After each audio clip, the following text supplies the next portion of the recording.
What you see here is $10,000 on the table. You can take this money as a loan, but I will charge you a little bit of interest rate. Like most people, you take the money and you go buy a nice car. But in 10 years, it's time to pay me back. And because of interest rates, now you owe me $20,000 and not 10. You will say, I don't have money to give you. And if you don't, I take your car and a piece of your house. Damn. This is how debt works. And after 3 years of traveling the world, I noticed that this is exactly what China is doing. For example, take the small island nation of Sri Lanka. This developing country needs money and China has a lot of it.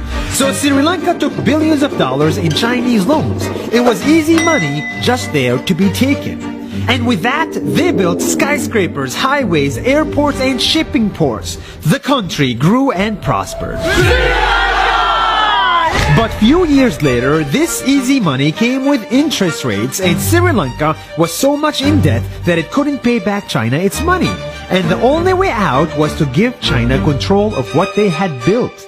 In other words, Sri Lanka lost a piece of its home to China because of debt. This is the Chinese money trap. And it's a real thing I saw all over the world. In Papua New Guinea, I saw $2 billion in loans given by the Chinese to build skyscrapers, infrastructures, and ports. But there is no way this remote developing country can pay it back or its interest rate. And the only way out is to give China control of the country. In the Maldives, Pakistan, Malaysia, Laos, Kazakhstan, Mongolia, Egypt, Kenya, and South Africa,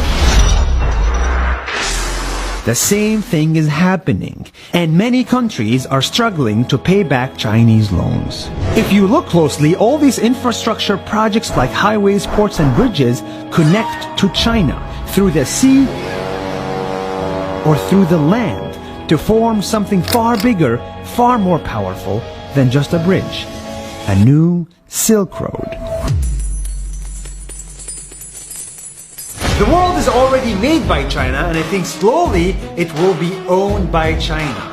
Don't get me wrong, building bridges, ports, highways, and airports is a great thing for the people and the country, but they come at a very high cost. And when these countries can't pay back the loans, these countries will lose their homes. One thing my parents had taught me is that there's no such thing as a free lunch or a free ride. So if we're not careful with our money or other people's money, then we better start learning Chinese. 下周见。